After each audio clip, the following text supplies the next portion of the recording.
they call an accountability audit, which is where they check like your policies and your procedures to make sure that you're following your own policies and procedures.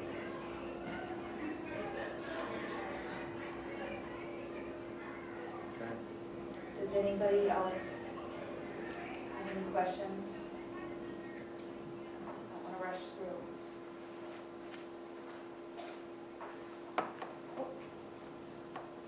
There's my goals. So goals for 2018.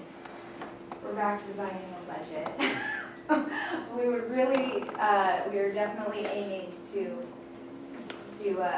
have that biennial budget, and so there will be a lot of research that's done prior to May, and hopefully by May we can bring forward to you guys an ordinance to council to structure to allow us to do a biennial budget for 2019 and 2020.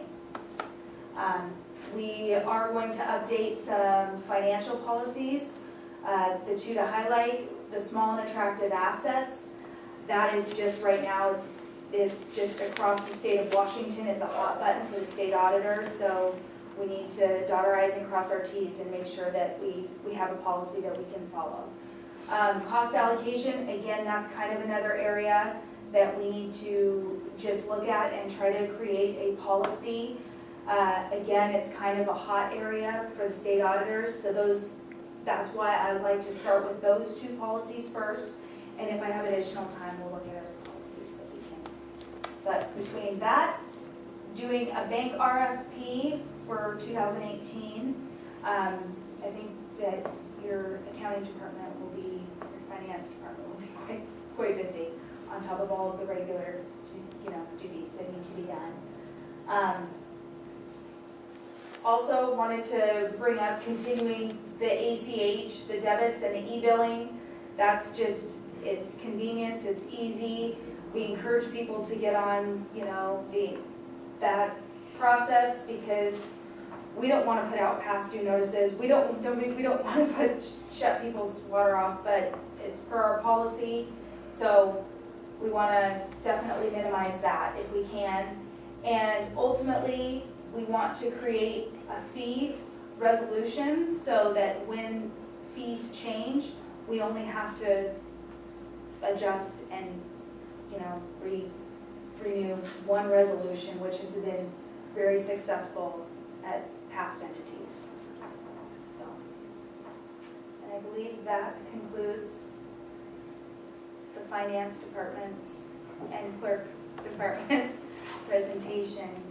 If you guys have any questions for Jody or myself, we're happy to answer them.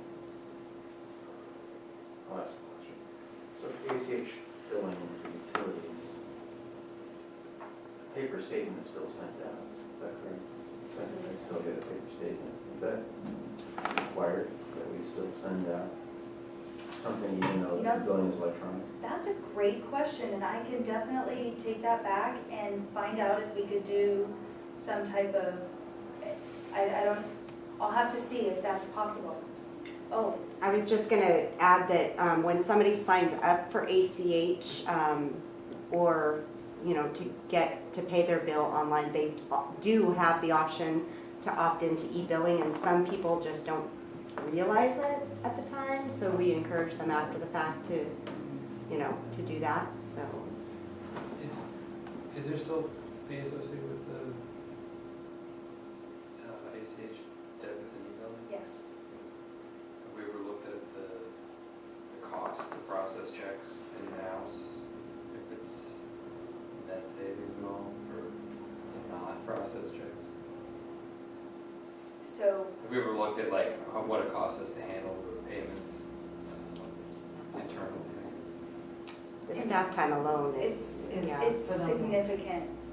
And yes, we do pay a fee, but That's what I'm saying, yeah, because that's why I don't do the e-billing, is because it's, well, I can walk down and hand my check. It might cost them more to process it, but it's kind of like a net benefit to, but I guess it's an interesting. The customer itself doesn't pay the fee. Yeah, I don't think the customer pays for the ACH debit. If you pay with your credit card online, Oh, is it the credit card? yes, if you pay with your credit card over the phone, it's like a $5 charge. If you pay with your credit card online through Merchant Transact, which is through our website, it's free. And that's where you can also sign up for e-billing.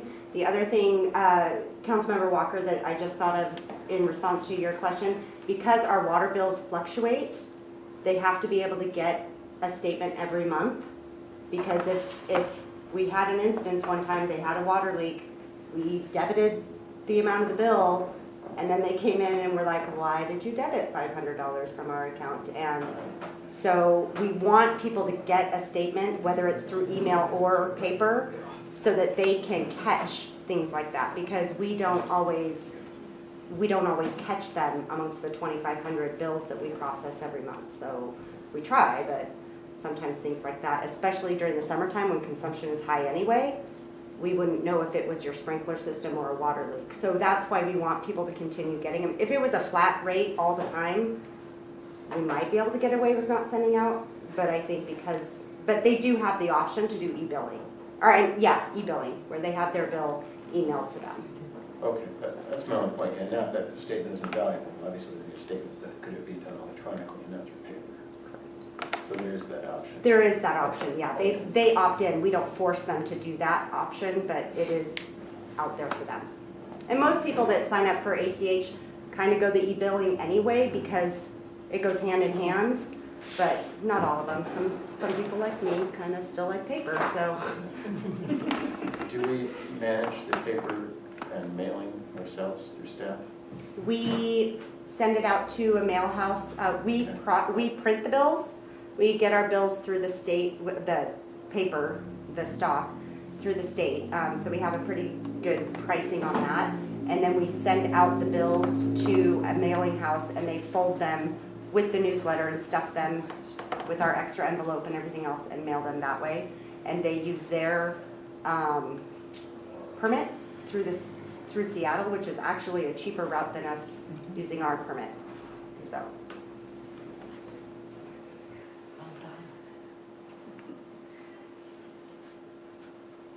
there any other questions?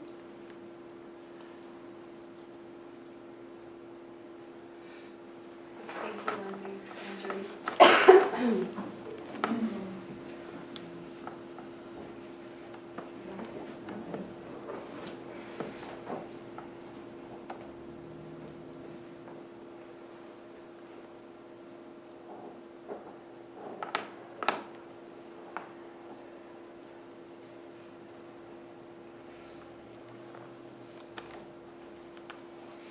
All right, get ready to hear about where we stand when it comes to blocking. So I'm over here. And I think I'm out of the way of everybody. You guys can see, right? So I have two tonight for you. We've always combined legislative and executive as one, even though they're separate, we'll break it out. We do non-departmental, which is sort of the oddity and has a lot of vagary in it, but we'll do our best to explain it. We didn't have transitions when we did the show, so I don't know why they're there. For council members you might not know, bars, numbers in your fund accounting, 101 legislative, 102 executive, they appear one right after the other in the budget book. So they trail, and you have to pay attention because sometimes they'll be confusing if you don't. Obviously, we have a lot of expectations, the same as every other department. The increased efficiency piece that we're continually looking at ways to do business better, whether that's save money, whether that's bid cheaper, whether that's deploy FTEs at a greater efficiency rate, or the way we do projects. We're continually looking at everything we do. In fact, I think I just told Mr. Kemper this story last night, the cultural story. I think I told us at the chamber a year or two ago, the Stanford monkey experiment, right? A lot of times we do things, we do them because we've always done them without question. So we're really big about questioning the way we do things, making sure our culture is evolving and we're paying attention to changes and efficiencies that we can take advantage of. That goes hand in hand with departmental optimization. Executive is responsible for just the general state of legal compliance with the city, making sure our agreements, our contracts, franchise agreements, on down the list to simple legal forms are in best practice with both our insurance carrier for liability purposes and with our best knowledge with any state statutes, RCWs, WACs, any of that kind of stuff. Risk management, awareness and action, perpetually being aware of risk management within the city. That's every aspect. Obviously, there's risk management component from the way we do fleet, the way the drivers drive the fleet, fencing and sidewalks and streetlights and sight distance triangles, down to little things, entryways into doors and people that enter and exit our buildings, placement of garbage cans. I mean, you guys know it's a huge universe in risk management. So I'm always aware and asking everyone to be aware of risk management solutions. We go to several trainings a year to get the best practices on that, because risk management seems to present itself in trends, not just externally, but internally within organizations. So we try to stay up on that. We do put a lot of work into our partnerships with both King County 45, our Duvall Fire Department, and the school district. Dr. Smith and I have developed a wonderful relationship over the last 2 years. We stay in great communication over a whole host of issues that impact the community at large. And we get a lot of synergy out of there, and we complement each other's thinking and awareness of certain issues by having that relationship. Very valuable. I'm engaging council with proactive communication, not doing as good a job as I would like to on that. The Tuesday calls are not as consistent, but I do get a lot of phone calls from you folks, and I try when there's issues to send out memos or emails to keep you aware of certain things. I also listen to individual goals and needs of council members, again, fairly consistent. Supporting economic development as we can, and I hear this all the time, maintaining Duvall. What does it mean to maintain Duvall? The placemaking concept, how can we support that through the executive branch? And we do that in different ways. For the community, legislative, that's you folks. You're responsive to the community's concerns. We all do legislative advocacy work in and out of the community. You require open and transparent government and have checks and balances to ensure that's happening. You ensure the responsible stewardship of money. You're the charge, you lead the force for community engagement, and also on the regional partnership scale for all the different regional boards, commissions, groups that you guys are members of. Sorry, I don't know why the transitions are in there. So in 17, we had 0.65 FTEs charged to the executive fund. In 2018, we're proposing 0.975. That 0.5 difference is that executive administrative person that the mayor mentioned. Some budget considerations we made that you'll see reflected throughout the budget. Salaries and benefits are proposed to increase at a 2% COLA. That's what the police guild negotiated, if you recall, and that's also what the senior staff was capped at through the salary ordinance that was adopted. So we have that. So we're making that assumption for the representative, although those negotiations are not complete. And we budgeted 7.5% for healthcare, even though the number is actually 7.2. The reason is we budget to our best expectation to the person, not to tie up resources. And what can change that dynamic in a year is a young employee and his wife have a child, and then we add another dependent, which adds that cost. That little bubble generally in the past has kept us within that budget range, so that's why it's at 0.3% delta from the actual cost increase promulgated by AWC to what you'll see in the budget. We did include some professional services budgeted. My assumption going in is that because we're going to have several new council members and a new mayor, that they might want the bandwidth built in that budget for a retreat with staff or amongst themselves as a new council. That may include meeting facilitator, and there may be some transition activity as the new mayor and council will get their feet under them, might need new resources, or a transition type retreat like we did when I first came on. I don't know. We were trying to forecast that and throw it out there for your guys' consideration. Did maintain the travel and training budget, basically to the 2017 level. Again, to the finance director's point, there's a slight increase that covers the cost of travel, mainly hotel costs. We're seeing just the established rates from the past are just not keeping track with what we're experiencing in the real world. And then we're proposing the executive branch to bring back the volunteer appreciation event. February is Volunteer Appreciation Month. I think years ago, traditionally, there was a more coordinated effort to bring all volunteers in that make our community work. And it's a huge group of people from, all the boards, commissions, groups, working committees we have, and bring them in and thank them, because of course those are the folks that are really making the community work, and we couldn't do it without them. So I think those events we thought are important for the community and for the council. So summary of the budget. Council salaries and wages. So I'll address Gonna that. jump right on. Okay, so council's wages and the mayor's salary is not adjusted for 12 years. So I'm proposing adding an extra $100 to the council piece and $500 a month to the mayor's piece, because it is turning into a 20 to 25 hour a week job for the mayor, and council obviously hasn't changed in 12 years. That again is a policy discussion that I want this group to have on that piece of it. but I will tell you, in the 12 years I served as mayor, I've had to spend more time on either regional pieces or working on different things. In all fairness to the next mayor coming in, whoever he or she is, we've also gone ahead and done a salary comparison, and we are the lowest paid city with respect to a strong mayor in the region for the kind of work that's expected to be done for a city our size. So that's again a proposal, and in all fairness, being transparent, that's why there's an adjustment there. So if the council chooses to go along with that, maybe the council doesn't, we can make that change as well. Yes. Are we the lowest paid in the region for just the mayor's piece or also the council? Council's not bad, it's somewhere between $500 to $800, depending on what city you look at. The mayor's piece of it is low. We did look at a whole variety of different things. Can I interrupt you a tiny bit? Yes. So by the mayor's direction, we use the exact same external and internal labor market analysis cities we used for the salary survey for staff. So if you're looking at the comparable cities as far as size of population, like, you know, Gold Bar, Oroville or something, they're similar, and you guys are lower than some of them. If you use the actual market of our neighbors and what is happening for the business we do in King County, you guys are significantly lower. So that's not to sway you either way, that's what the data has, and we have that printed, and I don't think we brought it tonight, but I'll make sure you all get a copy of that in your box. You can see it's printed all the exact comparables. In fact, AWC actually promulgates that data. You can go in there councils, and you can see those cities we use. I anticipated it to be a difficult exercise, and it ended up being a half hour to go to the website and mine some data, so. So again, that's a policy decision you folks can make. I threw that out there because of the fact that it hasn't changed in 12 years. Either one has, so. By state law, as a reminder, for those you may not know, only impacts people as they are elected. So hypothetically, if you were to keep that in the budget, only those who were elected, 2018 would take that change. Folks who are not up for election this year do not have that change occur until the next election cycle. That's the way those work.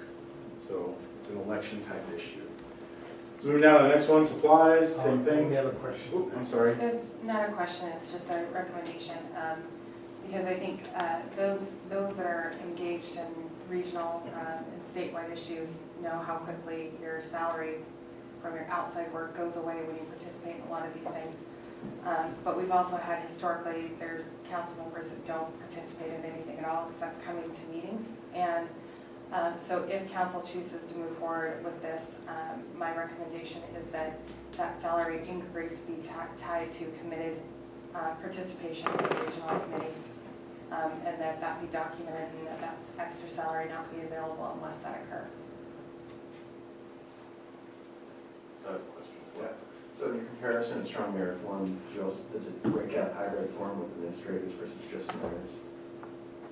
When you say, so there's two forms of government, council manager or administrator, strong mayor. Questions to break that Or is out. hybrid form with, like what we have, strong mayor with administrators? So does it also include? Yeah. There's only those two forms of government technically. It's either strong mayor, administrator, or council manager. Some mayors choose not or can't afford to have an administrator on board. So yeah, which breaks it down to those two categories as to, are you a strong mayor form of government, or are you a council manager? Maybe I understand your question. Right, but hybrid form is strong mayor and administrator. And so does the AWC data include cities that have administrators as well? Yes, yeah. Okay. Yeah. So I'm just not familiar with the hybrid term. I'm just aware of two Okay. forms of That's government. what I've read. It's- You're more current. You just finished your Yeah. master's. Congratulations. See, there might be a new term I'm not aware of, yeah. So that's what I'd be interested in knowing, because I know there's, of course, with strong mayor, small town, no administrator, there's a lot more to do. We'll probably vouch for that before you're here. But our open goal of bringing you on board was to, bear the weight of that burden which you've done. And so I guess I want to see the comparison. I'll absolutely print that out. I apologize, I didn't bring it, didn't even honestly occur to me. And I'll print it out and give it to you. It's a great data sheet and it's easy to read. I'll make sure that goes out, if not tonight in the morning. Thank you, great question. We did the same thing, again, these are hypotheticals. I'm assuming you guys have to weigh in on as we're just sitting around trying to develop the budget with the mayor. We increase the supplies, it's not by much, but about a 60, 70% increase. Again, knowing we have at least several new council members, I think 5 or so, they're gonna need new business cards, all those things that we just cost want to reflect because we know we have a big election this year. Our steering wheel, self-explanatory, that's why we're here tonight. And then every year it's our best guess, we don't know. This is the best information we're getting from King County, that your intergovernmental service charge for voter registration and then civil election costs for being in the county will run about $23,500. And there's your delta, 2018 proposed at this point. $98,770. Last year was a $90,783 budget. So overall spending is 8.8. Factored into that again in the legislative branch was the per diem and council stipend increase that's proposed, the small increase in supplies to cover the new stuff, a little extra money in services. We got some big projects going on this year that council, whenever we're engaged, planning department or whoever's engaged, there's always more mailing, communications, things that happen. We made sure the travel and training budget, I think we raised it just slightly, again, knowing that we had, not knowing how engaged, assuming very engaged new council, new mayor are gonna be, to make sure there's money in there for that travel training reimbursement, which for the public's edification is, you guys usually never claim it, so I want that to go out because you guys usually just bear that cost yourself, but, you know, say you had a parking voucher or, you know, you drove to Spokane and wanted to, you know, those are the types of things that come with it. I never hardly see those vouchers, but in case, you know, just, we got new folks, I just want to be prepared so you guys can conduct the business of the city, that's the point. Again, council meeting room rental, small increase, great agreement, and then intergovernmental services, again, forecast, we don't know exactly. What is the breakdown of the travel training one? We did a allocation breakdown, should be, oops. Can you look that up real quick for me, Lindsay? I'm sorry, can I go to the next slide? Get the exact dollar, I thought they were in the next slide, they may be in the one after, but just to be safe. Go forward, what is the total? Yeah, I think it's gonna be more detailed in the book, thank you for your help. So it's 4,400 between travel and training. From, in 18, That's 18. yeah, 17 requested was 30, I don't remember, I don't remember top of my head. 3,200 together. So we had a little travel, a little training. So there's a breakdown, salaries, wages, benefits. Of course, I come out of the executive, 65%, and the proposed halftime FTE would mirror that same distribution, 65% general fund, the rest spread across funds they work across. Again, that money for supplies, money for services, shows the delta in the budget for proposed, again for 18.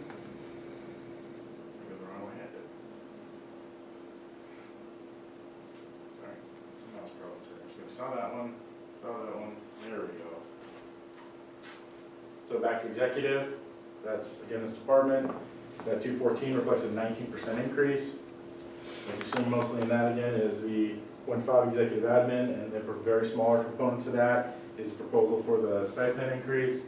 The increase in supplies we talked about, it increases some meeting expenses and services just to make sure we're doing the best we can to make sure you guys can conduct the business of the city without having to come back for a budget amendment. Program values we find, again, we mentioned that we're always doing efficiency. I try to throw in a little extra added, hey, guess what? Thank you for your kind comment, Councilmember Walker. This is not exclusive to me, everyone wears multiple hats. As you guys know, this year I helped coordinate filling gaps in the chief's absence for about 6 months. We did a reorganization of the police department. I've assumed the PAO and social media administration for the PD to ensure that continuity because we did not want to lose any ground. In fact, if you got an email, we're having tremendous success with continuity, which is amazing. We don't have posts that target less now than 12,000 people continuously, whether it's informational or entertainment-wise, which is fantastic that we reach that level of consistency and we do not want to lose that because we become a resource for this community and for the region on information, on news, on social issues. It's really a fantastic platform that this city has. Again, always looking at contracts, leases, agreements, employment agreements, bargaining units, something I do for the city, which has cut down, believe it or not, even though we're going to have a huge legal budget. You know, we didn't have Summit come in for a lot of work this year, or other lawyers need to look at the agreements. So there's a value add. The cable franchise, I wanted to talk about that because that is, I think that came out of a lot of community frustration and council saying, what are we going to do about this? What are we doing as a city? And so the idea promulgated to say, hey, let's have a cable franchise committee of community members simultaneously as council is working on contacts, developing questions and strategies. So we just had our third cable franchise meeting last week with the community members. I think, my opinion is it's going fantastic. Learning things that I never thought we would learn about the services, about the community interest in the services, their perception, and their expectations, which is of course why we're here to fulfill those. You'll hear about some recommendations from them later tonight. But moving forward, what a fantastic model. As many the garbage agreements coming out, and we have some other contracts coming up. Personally, the council supports that concept, and the future mayor supports that concept. Convening these community groups, we have people that are interested in helping us dissect those issues and ask hard questions that we don't necessarily think about. You know, they say adaptive leadership solutions have to be distributed. It shouldn't come only from one person or from within inside the government entity, it should be outside and regionally. And I think that's helping us drive it, that's very successful. And then I currently sit on the, selfishly on the Long Range Planning Committee for the Washington City's Insurance Authority, that's our insurance carrier. And I've been appointed to an executive board position for next year. It's great, I love doing it, I think we get a lot of value out of the city. And lastly, queuing off the finance director, so I get the mouse to work, right? It says finance, because I copied yours away. So, we'd like to work on the completion of the cable franchise agreement. I think we have right now, just I'm speaking ahead of school, but I think we have a unanimous recommendation from the committee to give a one-year extension, only to allow the committee time to work, to continue to engage the community and make sure we're reflective of all the things that they want to see as far as customer bill of rights and service metrics and things that we'll be able to monitor and get performance on a contract coming forward. We have big plans next year to continue the level of service analysis deployment. Finance is going to bring in most likely the state auditor's office, so we'll do a lean assessment of the finance department, so it's free, mostly, so fantastic tool. And as Boyd knows, I've been working with Boyd Benson, we have 2 LOS deployments to do at Public Works and Public Works sewer deployment. We want to make sure we're deploying people and resources appropriately, so one of the ways to do that is to do that scrub. Likely done in-house, the sewer might bring in parametrics or another consultant that can help us with the really highly technical components. But I think those are important for us to dust off every once in a while and make sure we're deployed right, and doing those things. I'd be remiss if I didn't bring this up again. I don't know what phase 1 really is yet, other than, you know, we're talking about consolidation. So dispelling the notion that you or me or anyone wants a fancy building to work out of. As I've said this analogy because I don't know it better, we need a 5-bedroom house. And right now we're renting 5 one-bedroom houses for the city. So it's 5 times that capacity cost. And there is a real managerial and service we're finding out with a lot of customers and community disconnect from the way we've displaced our resources to where getting a building permit is a 2-office stop or 3-office stop. And 2 or 3 employees that are dispersed around the communication, we're really seeing those gaps and their managerial challenges. They come off as horrible service delivery challenges. So to start thinking about, maybe we're not moving in the next 5 years or 10 years towards the city hall, but there's other options we can consider, low-cost alternatives, maybe making sure people are placed in the right buildings and where access services are accessible in the right places, just to serve the public better and have better and more efficient staff interactions that are going to be less time-consuming and less costly. And that's it. We have a bunch of stuff up there, I just wanted to highlight 2 or 3. So that is not finance, but legislative executive. Any questions on that one? From anyone? Okay, so we've seen my presentation, finance, executive, legislative, and non-departmental tonight. Oh, you have one more? Oh, yeah, you haven't done. No, non-departmental, I'm Sorry, sorry. So think about it we'll probably have 10 minutes left before we have to head towards the council chamber piece. So let me know if you have any policy decisions or not decisions, but directions you want to provide some feedback on that would help us as we get going through this. Really nice.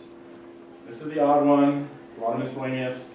It's 199, again, the tracking and budget book, services, supplies, intergovernmental services. This is sort of the catch-all of some of the miscellaneous, and we'll see a little more details. That's largely what that is. Won't cover all that. The biggest piece of this in non-departmental is it's your voice at the regional level. Our memberships come out of there for clean sound, clean air, and the watershed, and all the groups that we're, SVG and all the groups that we're part of, so it's your voice at a regional level. It also has components in there for public records, making sure we're getting updates, compliance, and legal work done, which as you know is a huge continual issue we work with. And the mayor touched on this tonight. We're having a lot of conversations at City Hall right now. We did some featuring exercises at WCAA, and to the mayor's point, as we've discussed, our community is largely absent out at work from our business hours. We're set and designed to be the 19th century banking model of 9 to 5, Monday through Friday, recognizing that that's probably not meeting the demand anymore. And how can we, without adding additional burden, how can we start to shift and meet some of those service delivery needs? So we're going to do some piloting. We're going to try some redistribution of FTEs to stagger deployment to see if we can get more continuous service that results in better service delivery and results in lower overtime costs. So this is our thinking going into that model. Of course, the continued focus on transparent government. And as far as intergovernmental services, your biggest cost item is the King County Animal Services Control Contract, which we just renegotiated.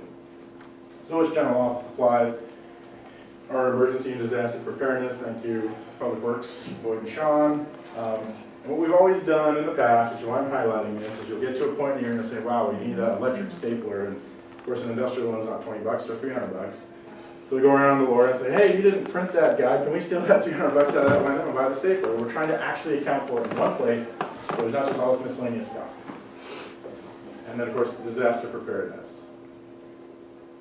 So the general cost when we're truing up and accounting for it shows an increase because we're talking about general office supplies, paper and pens, back to some business card stuff for City Hall, name badges, all those small things. What you're really seeing is small tools and minor equipment. Mayor touched on it, I think Lindsay touched on it. We're having a tremendous problem with our 2-year-old surfaces. In fact, we're getting a coalition of governments together to write a letter to Microsoft because by and large they fail, they don't work, and they're not serviceable anymore. So we have a technology problem that we're trying to resolve, but we're trying to account for the purchases of new computers because we have to have computers to get our work done. And then of course, emergency and disaster preparedness as we move forward is important. We've raised the item to $75,000 for city attorney services. Again, you guys will need to weigh in. That's another significant increase from where we were. It's not dollar for dollar for where we'll finish 18. You never know when the lawsuits are going to come, but we had 3 unexpected lawsuits again that we prevailed on. Not anticipating that. We had some professional services money again in case we have a breach of coordination events. Insurance went down. Some 800 megahertz radio maintenance. That is again disaster and emergency preparedness. $1,200 is AWC, that's for our Wells City discount we get for the insurance premium. And then the big difference, which is why you see the budget go where it is we begin to pay back Big Rock Ballfield debt. So interfund transfers are a big cost out of that. We're going to pay Big Rock Ballfield debt back, which is a component of the levy and the IT. Our WCA premium, the radio maintenance. This year, AWC City Wellness Award is 2% discount on health insurance premiums, which is a significant amount of money. And because I mentioned AWC, which is how we do our labor and industries compliance, we saw a 5% decrease, which is a 3-year increase. It's negative 2%, which is a neat track to see. Unfortunately, law enforcement is the 3-year average is up 20% on Illinois. So, and that shares that premium with you. The reason I highlight King County Animal Control is because through the recent contract negotiation process, you guys directed us to go through, and those negotiations and discussions saved a little over 50% on the cost of the contract on an annual basis. $6,500, but that's a lot of money for us. So maybe you see the delta, 15,493. This year's request, it actually went down, and that's largely because of the decrease in King County ACO.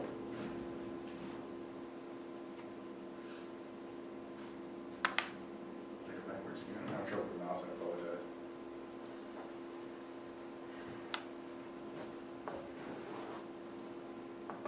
Yep, so that was it. There are no goals for the non-departmental because it's not a department.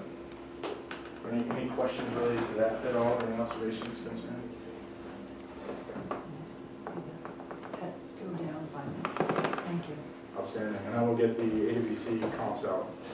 Make sure I'm good with that. Thank you. Okay, so thank you for sitting through an hour and 15 minutes of budget presentation.